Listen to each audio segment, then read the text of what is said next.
Okay, so picture this. You're like strolling through the mall, just, window shopping, and bam, giant 70% off sign. Oh, yeah. It's like practically screaming your name, right? And then you walk out with like bags full of stuff you didn't even know you needed before you walked in. Totally. Sound familiar? Oh, yeah. That, my friend, is the sneaky psychology of money at work. And Yeah. today we're diving deep into Morgan Housel's The Psychology of Money. Read about. To uncover those kind of hidden forces that are like driving our financial decisions. What I think is so fascinating about this book is that it's not just another guide on picking stocks and budgeting. Yeah. Dives into the often irrational, always human side of our relationship with money. And that's what makes it so relatable, right? Absolutely. It's not about being like a financial whiz. Right. It's about understanding why we sometimes make decisions that seem a little crazy in hindsight. Exactly. And, one of the first things that Housel points out is that money is way more emotional than we like to admit. Oh, yeah. Like we tend to think we're making these like rational choices. Right.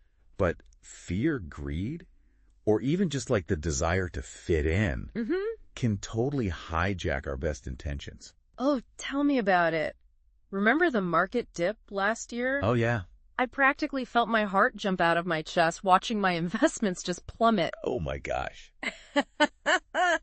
It took everything in me not to sell everything. Yeah. And like hide all my money under my mattress. That's a perfect example, though, of how fear can lead to those like knee-jerk reactions that could actually hurt you financially in the long run. Totally. But what really resonated with me was Housel's idea that no two financial journeys are exactly alike. Yeah. It's so easy to get caught up in comparing ourselves to others. It is. Especially in the age of social media.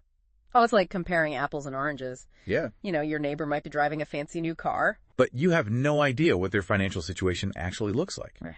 Maybe they're drowning in debt. Right. And Housel uses this great example of Warren Buffett. Yes. One of the most successful investors of all time. Of all time. Even he acknowledges that a huge chunk of his wealth came down to just being in the right place at the right time. Exactly. Housel points out that while Buffett's talent and work ethic were essential, luck and timing played a massive role. Totally. And it's not to say that hard work doesn't matter. Right. But it's a reminder to be humble. Yeah. And avoid falling into that trap of thinking we have complete control over our financial destinies. So if you weren't born with a silver spoon in your mouth or haven't struck it rich in the tech boom, right, don't despair. There's still a lot you can do to build financial security. Absolutely. Speaking of which, Housel talks about this magic of compounding. Yes. Which, by the way, is one of the most powerful forces in finance, even if it doesn't sound super exciting at first. I know it's not like the sexiest topic, but really is one of the most powerful. It is. And it's not about some get-rich-quick scheme. Right. It's about that snowball effect of consistent small actions over time. Yeah. Yeah. It's like that old saying. Into that. The best time to plant a tree was 20 years ago. Uh-huh. The second best time is today. So it's about playing the long game. Exactly. Right? Even if you're not investing millions, this principle applies to things like saving for retirement.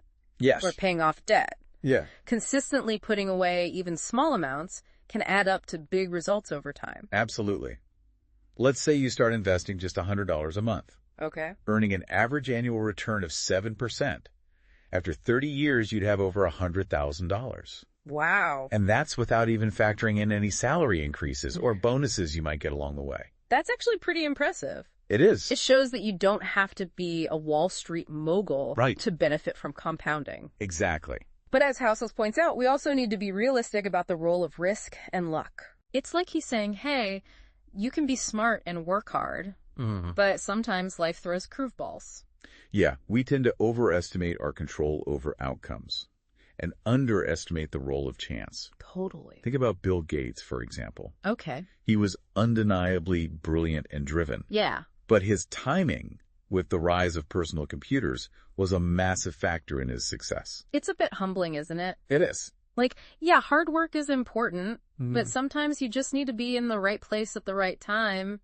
It makes you appreciate those lucky breaks a bit more. Yeah, and it highlights the importance of having a plan. Right. But also being adaptable. Because if Bill Gates had been born a decade earlier or later, who knows how his story might have unfolded. Which brings us to another big idea from the book. Okay. Financial independence. Yes. Now, when you hear that term, you might think of private jets and mansions. Right. But Housel frames it differently. He does. He really does. For him, it's not about extravagant wealth. Yeah. It's about having choices. It is. It's about having the freedom to work on projects you're passionate about, spend time with loved ones, or pursue your dreams without constantly stressing about bills. It's about aligning your money with your values and goals. So it's about aligning your money with your values and goals, right? Yes. What would financial freedom look like for you? Good question.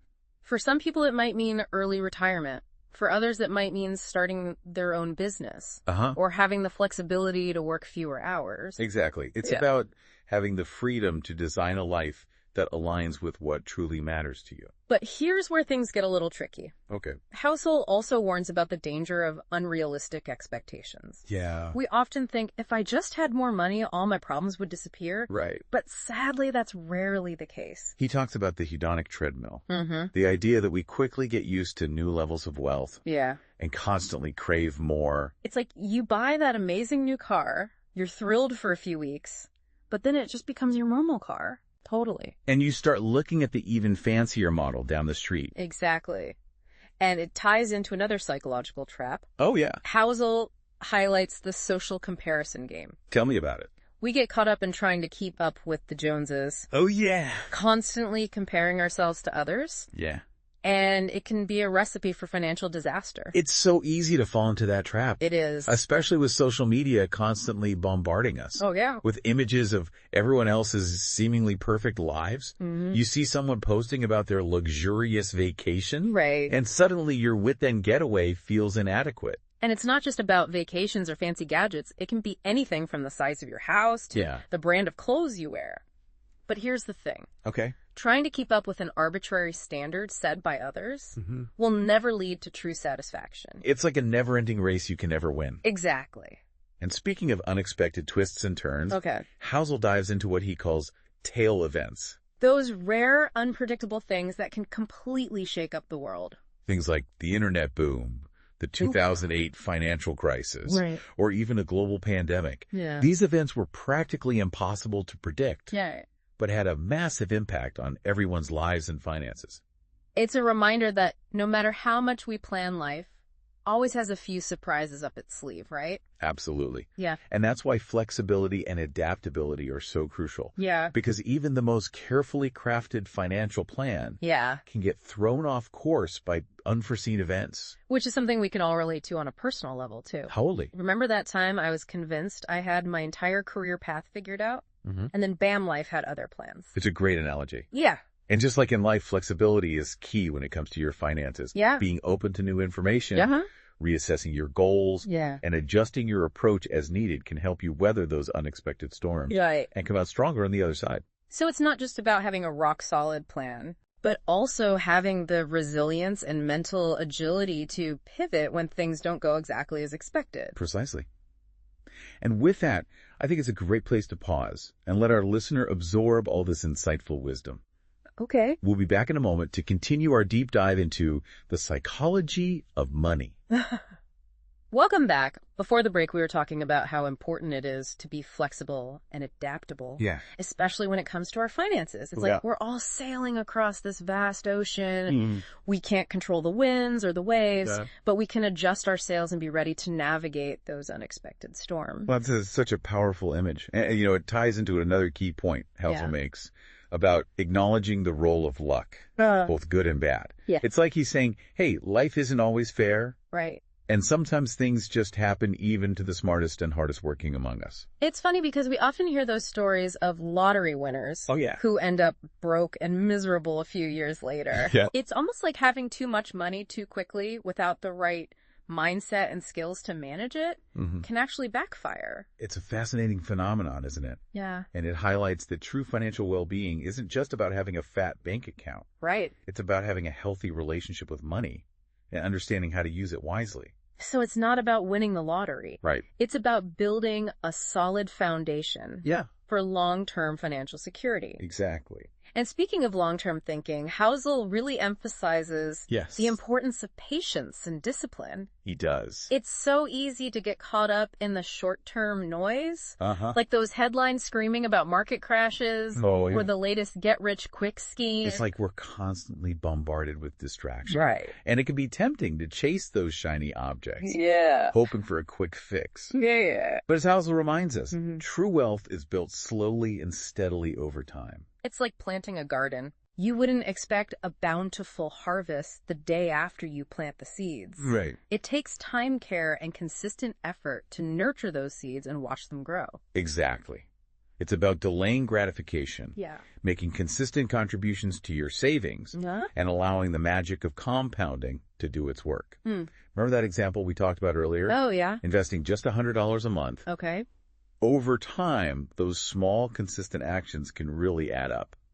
It's amazing how those small steps can make such a big difference in the long run. They really can. It's like building a brick wall one brick at a time. You might not see the progress immediately, but with patience and persistence, you eventually end up with a strong and sturdy structure. And just like a brick wall, your financial well-being requires ongoing attention and care. Yeah. It's not a one-time fix. It's a lifelong journey of learning, adapting, and making choices that align with your goals. Which reminds me of another great point Housel makes about defining your own version of success. Yes. It's so easy to get caught in the trap of comparing ourselves to others. Oh, it is. And chasing after what society tells us we should want.